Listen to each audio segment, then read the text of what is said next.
The quote, stated by Foster Hewitt, brought about a fascination with the sport of hockey. There were only 10 teams that made the league at that time. The league took a turn for the worse when the Great Depression hit. Montreal workers were left unable to contribute to economic recovery through consumer buying. The war affected hockey as well, due to the fact that many players had to go and fight, leaving teams to find players to fill their spots.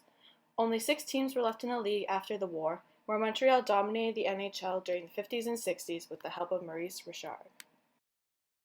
Maurice Richard was born on August 4, 1921, in Montreal, Quebec. He was the oldest of 8 children.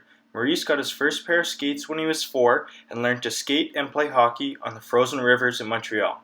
Maurice was a natural athlete, an excellent boxer, wrestler, baseball player, and softball outfielder.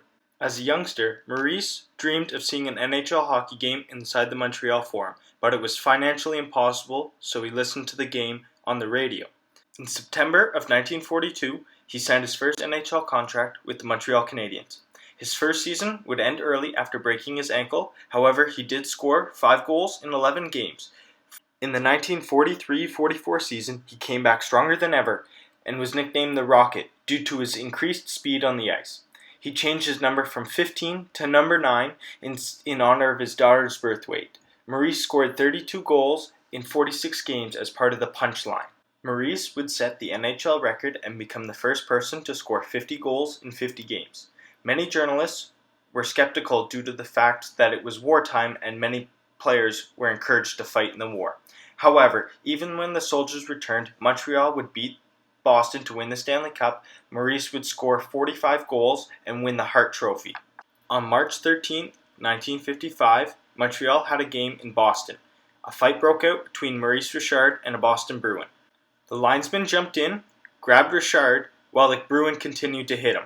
Richard broke loose and accidentally hit the linesman. After the game, Richard claimed that he thought the linesman was another Boston player since the refs wore a yellow jersey similar to that of Boston. Later, he admitted that he knew the linesman was holding him. On March 17th, Detroit played Montreal. The mayor of Montreal urged Campbell, the president of the league, not to attend the game for fear that the fans might become unruly. On March 16th, Campbell gave his verdict after a meeting with Richard the day earlier.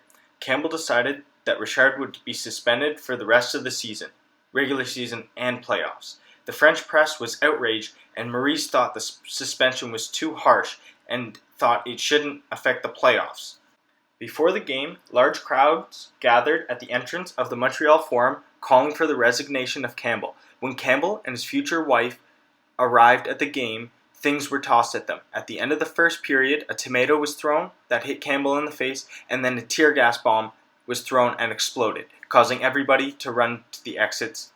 Outside, large crowds started to riot. Windows of the Forum were smashed, and many stores in downtown Montreal were vandalized. Maurice released a statement the next day on the radio station, stating his displeasure with the fans, which cooled the crowds down.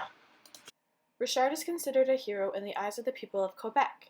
They considered the Richard riot as the start of the Quiet Revolution, in which the Liberal Party made a wide variety of changes to the province. On October 19, 1957, Maurice would score his 500th career goal against the Chicago Blackhawks and dedicated that goal to Dick Irving, his previous coach. Maurice Richard announced his retirement in 1960, and the Canadiens retired his jersey the same year. He left the league with 5 NHL records, including most career goals, most goals in one season, most playoff goals, most career hat-tricks, and most winning goals in playoff games, as well as achieving 965 points and accumulating 1,285 penalty minutes.